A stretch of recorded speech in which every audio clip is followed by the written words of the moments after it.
Hoje você vai aprender sobre a segunda vinda de Cristo, de uma forma que talvez você nunca viu. Tenho certeza que até o final desse vídeo você vai ficar maravilhado com tudo que você vai aprender. O que será ensinado aqui foi extraído do livro A Segunda Vinda de Cristo, escrito por o pastor Hernando Dias Lopes. O mesmo Jesus que nasceu numa manjedoura, cresceu na carpintaria e morreu numa cruz, também ressuscitou gloriosamente. Ele está sentado em um trono, reina absoluto sobre todo o universo. E voltará majestosamente para julgar nações e viver com sua igreja. A segunda vinda de Cristo é uma verdade incontroversa. Embora cercado de ceticismo, aquele que zomba de sua promessa, escarnece daquele que crê e prega sobre essa angústia verdade. Aquele que tem medo de falar a respeito do assunto e prefere amortecer a consciência com anestésico da fuga. Há outro que, embora crê nessa verdade, vive desatento, como que Jesus jamais fosse voltar. A futura chegada de Cristo era um período sombrio, não para aquele que não estão preparados, marcando o grandioso dia da ira do Cordeiro. Nesse evento ele não surgirá como professor, defensor nem advogado, mas não como papel de juiz, mas não para interceder pelos pecadores, mas naquele imponente e terrível dia, pessoas de todas as espécies tentarão escapar, executar de sua presença, mas não haverá refúgio seguro.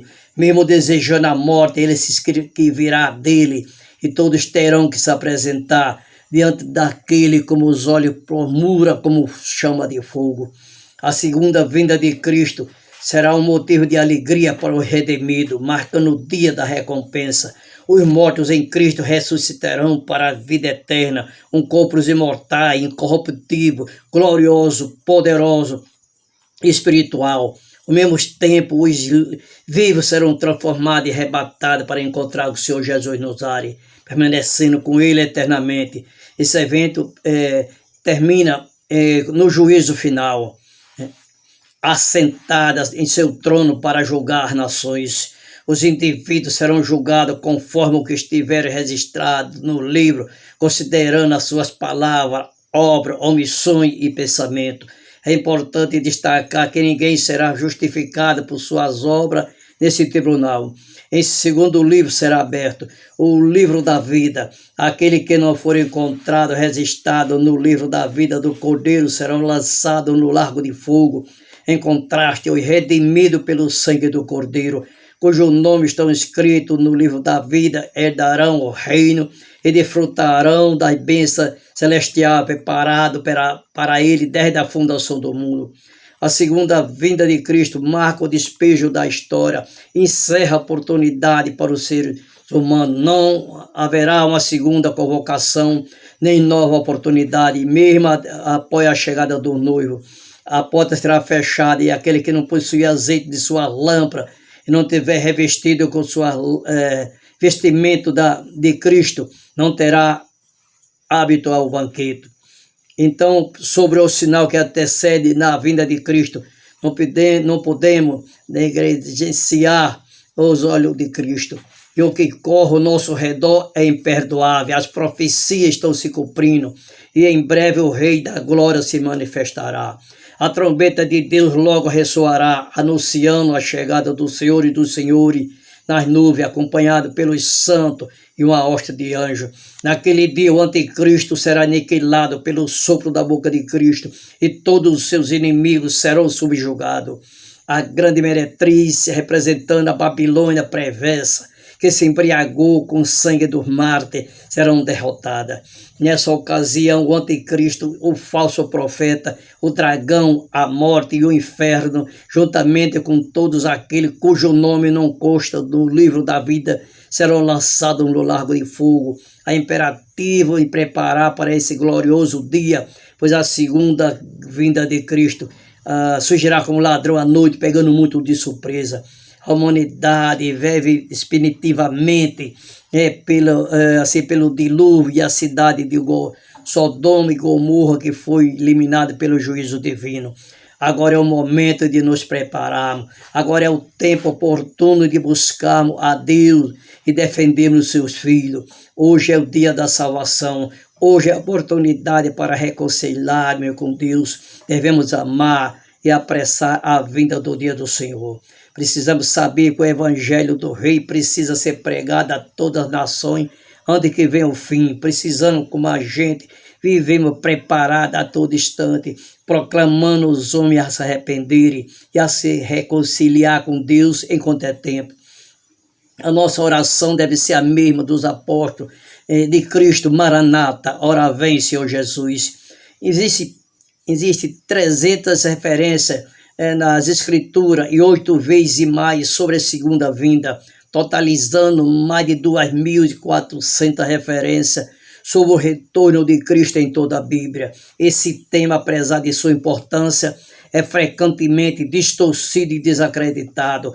Muitos falsos mestres negam a volta de Jesus, enquanto o outro tenta enganar, marcando data específica. E muitos aqueles que processam a volta de Cristo, mas vivem como ele nunca retornasse. Nesse vídeo vamos abordar a profissão geral da volta de Cristo. A morte de Cristo teve como todos os indivíduos, todos os inimigos, raça, povo e nações. E a igreja deve aguardar e contribuir para a chegada desse dia. É importante destacar que não há uma promessa universal de oportunidade universal para cada indivíduo. Jesus refere às nações do mundo, indicando que ao longo da história, cada uma delas, em algum momento, terá a oportunidade de ouvir o Evangelho. Esse testemunho não implica uma garantia de segunda chance. A narrativa missionária revela que o Evangelho tem propagado do Ocidente ao Oriente. Os meios de comunicação desempenham um papel significativo no papel da profecia. A Bíblia foi traduzida em língua de alerta, milhões e milhões de cópias. Fugimento de missionário contribui para esse movimento evangelístico. Jesus disse que antes dele voltar, o povo passará por grande tribulação, e não de ser atormentado, eu serei odiado de todas as nações por causa do meu nome. Nesse tempo, muitos serão escandalizados e trair-se uns aos outros, e uns aos outros se odiarão. Porque haverá então grande aflição como nunca houve desde o princípio do mundo até agora, e não tão pouco há de haver. E se aquele dia não fosse abreviado, nenhuma carne se salvaria, mas por causa dos escolhidos serão abreviados aqueles dias. A tribulação, a vinda de Cristo, para ver a profunda angústia da vida de Cristo. E muitos serão cercados pelo cerco de Jerusalém, quando foram cercados pelos romanos e mortos pela espada, pelo amor aos eleitos. Esse dia será abreviado. A igreja passará por essa grande tribulação e com a grande angústia de Jacó.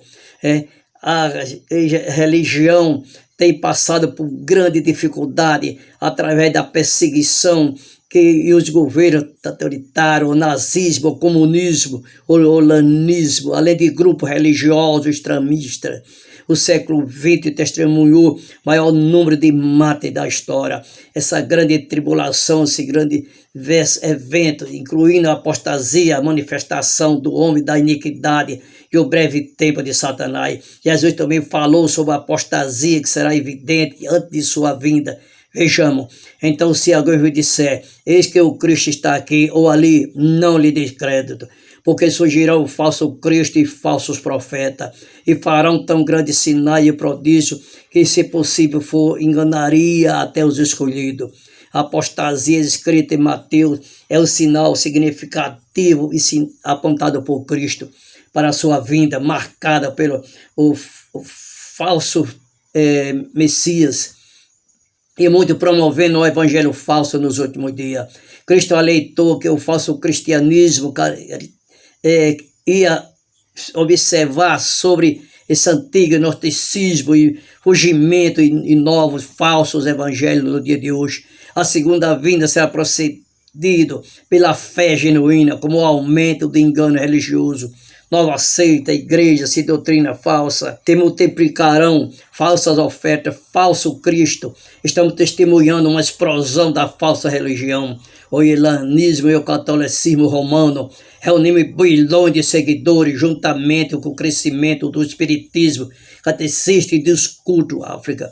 As grandes religiões orientais, como o budismo, o hinduísmo, mantêm milhões de cegueira espiritual. Seita oriental tem crescido rigorosamente, acompanhado por série de vias ideológicas, como muito que fala sobre o anticristo. Muito missionário dedicado, agora estão envolvidos com liberalismo, levando muito a igreja histórica à morte na Europa, América e Brasil. Impressionado pelo liberalismo, alguns pregadores se tornaram sexo, e chamando os milagres de mito. O misticismo está ganhando terreno na igreja moderna, distorcendo a verdade. A igreja está se transformando em riqueza, os púlpitos em barcões de negócio, os templos em locais de baganha e o evangelho em produto de consumo, enquanto os crentes são vistos como consumidores. No livro de Mateus fala também sobre a depravação moral. Vejamos: e por se multiplicar a iniquidade, o amor de muito enfriará. A decadência moral é evidência pela multiplicação da iniquidade, pelo enfriamento do amor. O mundo se encontra sem referência, claro, perdido em confusão moral e ética.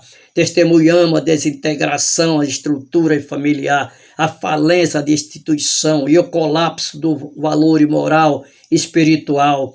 Espiritismo, a homossexualidade, e a liberação da pornografia e no narcotráfico afunda a juventude do pacto de droga, a corrupção moral, constituição moral e pagamento carente de moral, e também atinge nível alarmante, enquanto o sagrado é neutralizado.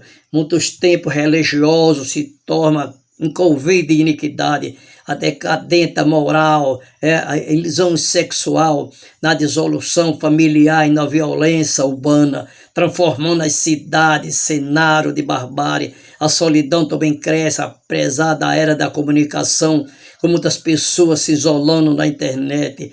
Uma janela virtual, duas condições solitárias.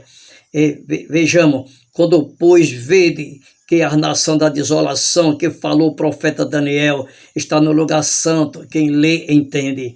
O anticristo descrito como desolador em Daniel, ele realmente remete no século II a.C. e posteriormente a região romana que invadiram Jerusalém no ano 70 depois de Cristo, erguendo a imagem do imperador dentro do templo. Esses eventos são vistos como prenúncio do anticristo que surgirá do fim dos tempos. O espírito do anticristo já estão em ação no mundo e profanando tudo que é divino. Seu poder e autoridade serão avassaladores e mantendo as condições devastadoras. O anticristo não se limita a seu partido político, instituição ou religião. Ele é um indivíduo sem escrúpulo, uma manifestação de Satanás, atuando com a força e poder do maligno. Ele surgirá em tempo de apostasia, governará com tirania e perseguirá a tirania os santos de Deus. No entanto, no auge de sua influência, Cristo retornará em glória e aniquilará com o sopro de sua boca em uma batalha final conhecida como Armagedon, onde a única arma utilizada será afiada espada que precede da boca do Senhor Jesus. Jesus também falou sobre guerra e terremoto. Vejamos: porquanto se levantará nação contra nação e reino contra reino, e haverá fome e peste e terremoto em vários lugares. O mundo está encharcado de sangue. Houve mais tempo de guerra do que de paz. Atualmente falamos de armas atômicas, nucleares, química e biológica. O mundo está em pé de guerra. Temos visto irmão lutando contra irmão, uma tribo lutando contra outra tribo na Âmbia. e na Chechena, Sudão e Oriente Médio. São guerras tribais na África, guerra étnica na Ásia, né? Muita religiosa na Europa. Em cada guerra perdemos um alimento de pai para começar outra encarniçada batalha. Apenas no século XX testemunhamos mais terremotos do que em todo o restante da história. A Terra parece gemer em agonia. O fenômeno do aquecimento global está resultando do derretimento das calotas polares, pode causar grandes inundações em algumas religiões e secas em outras. O livro do Apocalipse, capítulo 6, nos fala sobre a agitação de todas as estruturas do universo. Um colapso cósmico se avizinha, onde tudo que é sólido será abalado. Não haverá abrigo seguro, nenhum lugar onde o homem possa se esconder da manifestação da ira divina. Mesmo em sua angústia, o homem não encontrará escape, buscando refúgio em caverna e ansiando pela própria morte. Pela ocasião do retorno glorioso de Cristo, os céus se difarão como estrondo retumblante. Deus resgatará a própria criação de seu estado de servidão. Naquele momento a natureza encontrará sua harmonia perdida, quando, enfim, a extensão completamente sendo transformada. Além disso, conforme mencionado no versículo citado anteriormente, nesse tempo teremos a presença da fome e pandemia. A fome é um subproduto da guerra. A fome hoje mata mais do que a guerra. O presidente americano Eisenhower, em 1953, disse: o mundo não está gastando apenas o dinheiro nas armas. Ele está despendendo o suor de seus trabalhadores, a inteligência dos seus cientistas e a esperança de suas crianças.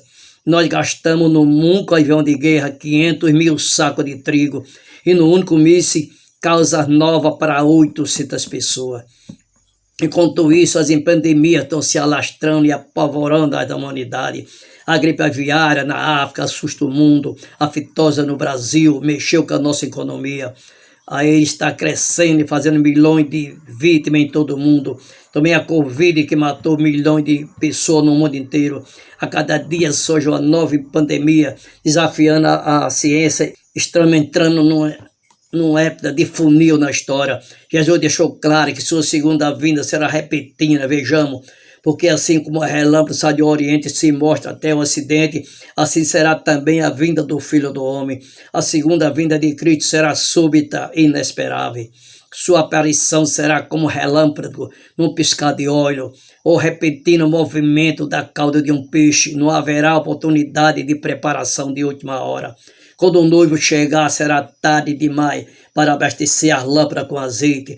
Viver descuidadosamente será um caos e muito pegará muito de surpresa. As pessoas estarão ocupadas com suas atividades diárias, casando, comprando e vendendo, sem considerar Deus em suas vidas. A segunda vinda de Cristo será gloriosa. Sua reparação será pessoal, física, visível, audível e pública. O mesmo Jesus que ascendeu ao céu voltará da mesma maneira. Sua chegada será pessoal, audível e visível. Ele será visto por todos os olhos, acompanhado pelo som da trombeta de Deus. Não haverá arrebatamento secreto, segundo a aparição visível. Sua vida será única. Jesus surgirá no céu, montado num cavalo branco, rodeado pela comitiva celestial. Ele descerá do céu no som da trombeta e volta em nuvem, acompanhado por seus santos anjos e seu redimido. Sua chegada será marcada por grande esplendor e majestade. Aqueles que rejeitaram lamentarão profundamente. Para ele será um dia de treva e não de luz, um dia de juízo, onde enfrentarão a penalidade da destruição eterna. Os poderosos da terra, conscientes de suas condições perdidas, se desesperarão, e vendo seus peitos em terror, vendo a magnificência de Cristo com glória, e majestade. Muito falando em Apocalipse 6, Jesus também disse que sua segunda vinda será vitoriosa. Vejamos, em verdade vos digo que não passará essa geração sem que todas essas coisas aconteçam. O céu e a terra passarão, mas as minhas palavras não hão de passar. Será uma vitória. Jesus virá para reunir sua igreja. Os anjos serão enviados para coletar escolhidos aos quatro cantos do mundo, ao extremo, a outro do mundo. Os eleitos de Deus serão convocados. A Bíblia afirma que quando Cristo retornar, os mortos em Cristo ressuscitarão primeiro, dotados de corpo incorruptível, imortais, poderoso, glorioso, espiritual e celestial, semelhante a um corpo glorificado de Cristo. E muitos serão transformados vivos, transformados e arrebatados para encontrar o Senhor e nos ares. E assim estaremos com Cristo eternamente. A nossa tristeza serão consolados, seremos convidados para a luta do Cordeiro. Então ouviremos as palavras: vinde bendito de meu Pai, entrai na posse do reino que está preparado desde a fundação do mundo. Jesus também virá para julgar aqueles que crucificaram. Julgar vivos e mortos, aquele que escaparam da justiça humana, não poderá fugir do tribunal de Cristo. Naquele dia o dinheiro não terá valor, naquele dia o poder político não será útil. Eles terão que enfrentar o Cordeiro que rejeitaram. No tribunal, os ímpios terão testemunho que ficarão contra ele, as suas palavras os condenarão, as suas obras condenará, os seus pensamentos vão se condenar, seus pecados ocultos serão sua sentença de morte eterna. Tudo isso acontecerá e não adiantará dizer que não for avisado, porque Jesus deixou aviso claro. Vejamos, aprender a expor essas palavras da figueira. Quando já o seu ramo se torna tempo e verão, se torna folha, saber que está próximo o verão. Igualmente, quando vê de todas essas coisas, saber que ele está próximo às portas. Quando esses eventos começarem a desenrolar, devemos reconhecer que nossa redenção está próxima. A figueira já está brotando, os sinais já estão se manifestando claramente. O livro de Apocalipse nos ensina que Deus não executa seu juízo sem primeiro soar a trombeta. Os sinais da segunda vinda são como trombeta de vinda, anunciando a aproximação do Senhor. Essas trombetas estão nos alertando da sua chegada iminente. Ele prometeu que voltaria e sua promessa é certa. Eis que venho sem demora, ele afirmou. A Bíblia afirma que Jesus virá em breve. Os sinais de sua vinda, como nos lembra o hino glorioso, estão se tornando mais evidente cada dia, indicando que sua vinda está próxima. A palavra de Deus é infalível. Céu e terra podem passar, mas as palavras de Deus permanecerão para sempre. Essa palavra é digna de nossa total confiança. Portanto, meu irmão, prepare para se encontrar com o Senhor teu Deus. Jesus também disse que sua segunda vinda será imprevisível. Vejamos, mas naquele dia e hora ninguém sabe, nem os anjos do céu, mas unicamente meu Pai. Ninguém pode determinar o dia exato. Isso está inteiramente na mão soberana de Deus. Quando o discípulo perguntar a Jesus sobre o momento desse evento, ele respondeu: não nos compete a saber os tempos ou as épocas que o Pai reservou para a sua exclusiva autoridade. Nem os anjos, nem o Filho conhecem aquele dia. Aqueles que tentaram prever data falharam. Aqueles que se aproximam da profecia com curiosidade leviana, estudando os mapas escatológicos, estão cometendo sempre equívoco. Não conhecemos o dia nem hora. Será insensato viver despreocupado. Jesus também disse que sua segunda vinda será inesperável. Veramos. E como foi no dia de Noé, assim será também a vinda do Filho do Homem. Porquanto, assim como nos dias anteriores ao dilúvio, comia, bebia, casava e dava-se em casamento, até o dia que Noé entrou na arca, e não perceberam até que veio o dilúvio e levou a todos, assim será também a vinda do Filho do Homem. Quando Jesus retornar, as pessoas estarão despreocupadas, assim como a geração do dilúvio. Estarão imersas em seus próprios interesses, sem perceber a iminência desse momento. Comer, beber, casar e formar família não são atividade ficativamente, faz parte da vida cotidiana. No entanto, viver sem reconhecer a iminência da volta de Jesus é agir como a geração de leviana, que foi pega de surpresa pela inundação. Muitos hoje estão ocupados com as suas atividades diárias, como comprar, vender, casar e formar família. Continuará nessa vida até a volta de Jesus. Aí será tarde demais. não tem nada talvez errado, mas então quando a pessoa se envolve tanto nela a ponto de se esquecer de Deus, estão nesse caos se preparando para o juízo. Jesus também disse que sua segunda vinda será para o juízo. Vejamos, então estando dois no campo, será levado um e deixado o outro. Estando duas no moinho, será levada uma e deixada a outra. Naquele momento será tarde demais para qualquer preparação. Haverá apenas dois destinos: aquele que desfrutarão das bem-aventuranças eternas e os que enfrentarão o julgamento. Como descrito nas Escrituras, dois estarão juntos no campo, um será levado e outro deixado. Dois estarão moendo no moinho, um será levado e outro deixado. Alguns serão levados para estar com o Senhor para sempre, enquanto outros serão deixados para enfrentar o julgamento eterno. A segunda vinda de Cristo marca o fim de todas as oportunidades. Não haverá uma segunda chance, nenhum outro chamado para a salvação. Naquele dia, a janela de oportunidade se fechará e invulgavelmente as virgens tolas baterão em vão e os clamores por misericórdia serão em vão. A vinda de Cristo é única e será seguida pelo seu assento no trono de glória para o grande julgamento. Por isso que Jesus disse que precisamos de vigilância. Vejamos, vigiai, porque não sabemos que hora há de vir o nosso Senhor, mas considerar isso. Se o pai de família soubesse que vigília da noite de vir o ladrão, vigiava e não deixava eliminar sua casa. Por isso, então, vai apercebido também, porque o Filho do Homem virá a hora que eu não pensei. A mensagem de Jesus é clara: devemos estar vigilantes, assim como a chegada de um ladrão. Jesus virá de surpresa, sem aviso breve, sem telegrama. É crucial permanecer vigilante, pois não sabemos o dia nem a hora. Devemos viver em constante alerta. Certa vez se perguntaram ao grande avivalista metodista John Ellis o que você gostaria de estar fazendo quando Jesus voltasse.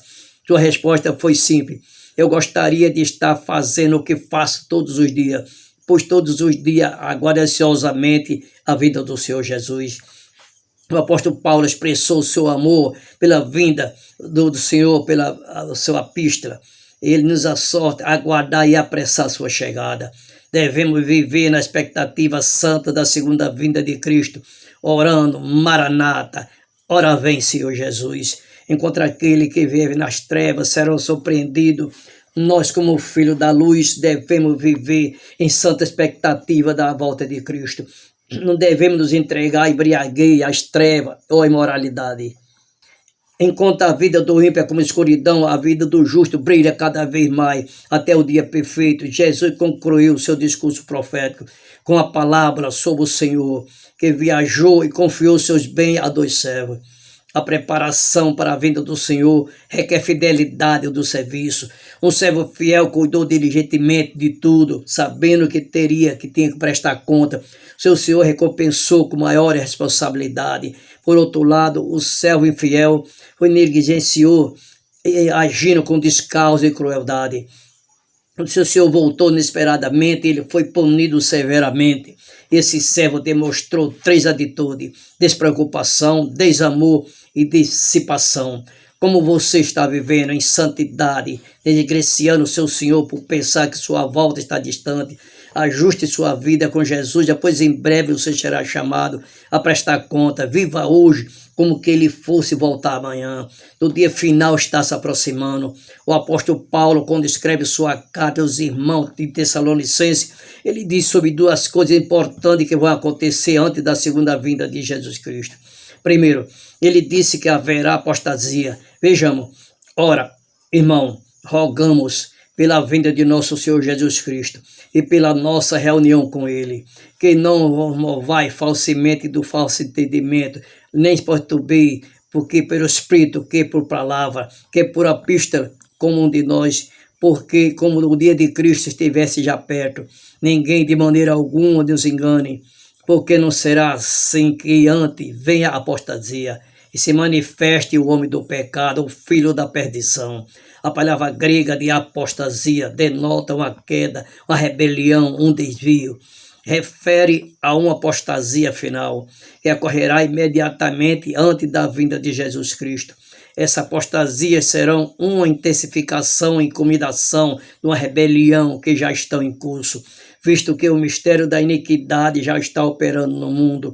O fato de que o dia do Senhor será precedido pela apostasia também foi claramente predito pelo Senhor no seu sermão profeta escrito em Mateus. Vê que Paulo também faz menção sobre o fingimento do homem da iniquidade, ou seja, o anticristo, o movimento de apostasia que alcançará seu ato com o seu líder, o álcool, oponente de Deus, o homem da iniquidade foi revelado. Esse homem da iniquidade, também conhecido como o filho da perdição, o Anico, é referência paulina ao anticristo. Assim como Jesus terá sua revelação, o anticristo também terá sua manifestação. Isso também levará seu caráter, pois o coloca como contraparte da revelação do próprio Senhor Jesus Cristo.